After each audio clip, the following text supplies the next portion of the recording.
Hey y'all, Zach here, and in today's video we're going to be going over the quad growth that I've received after just a month and a half to 2 months of squatting, right?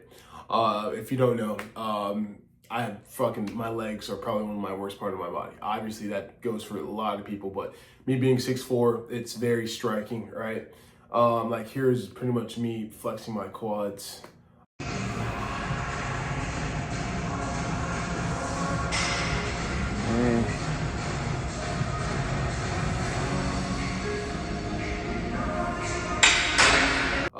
That was me, a lot lighter, obviously, but still probably not the best part or best, highlight of my body. But now here's me flexing my quads, just today after doing a good squat session, right?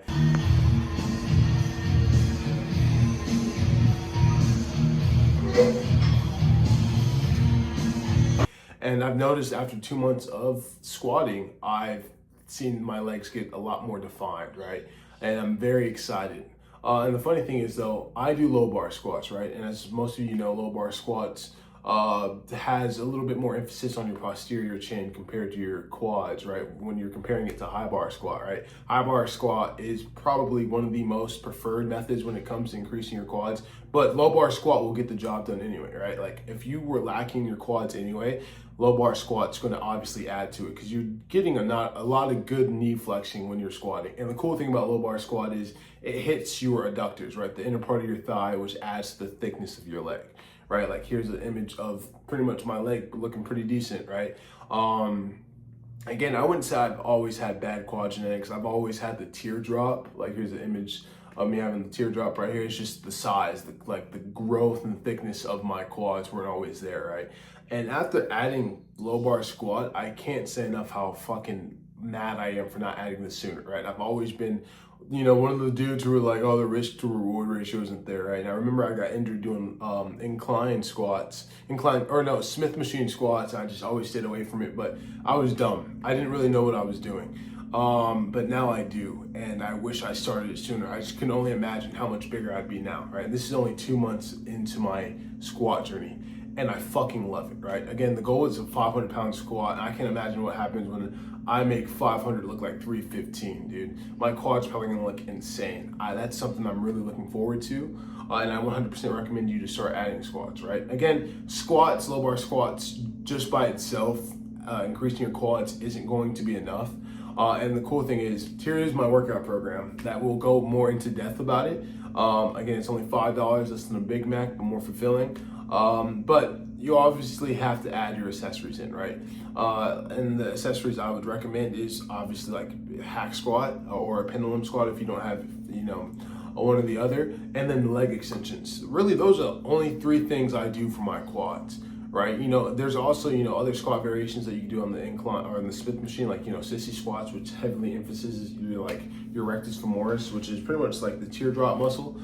So I would recommend that as well. But yeah, squats, I wish I added so much sooner. Like I'm seeing a lot of growth. I remember I was doing 350, like this was last week, right? Here's a video of me doing it, 315 for 6 for 2 sets, right? That was like last Tuesday, and I'm still feeling it right now. And geez, like that's how you're doing something right when you can feel it 3 days, 4 days after, and it feels amazing. Like it's a good pain, right? Delayed onset muscle soreness. That's how you know you're growing.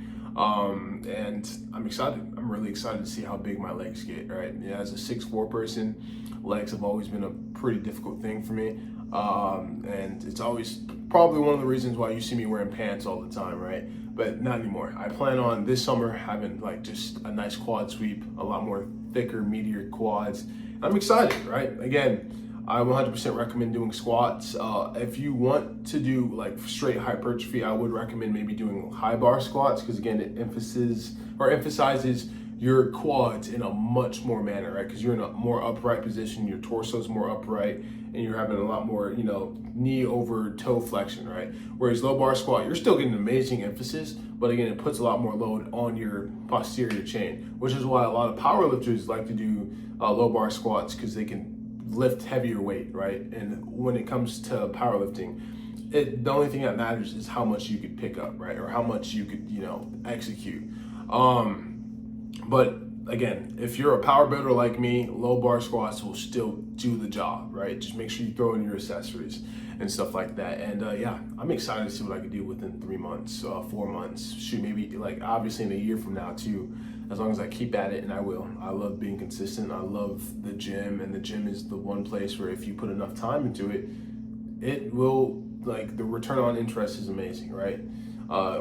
It's amazing. But again, that's today's video. If you guys have any questions, comments, or concerns, please leave them down below. And let me know, do you have any goals for yourself? Do you plan on getting your legs bigger? Or, you know, just leave them down below. I really appreciate you guys.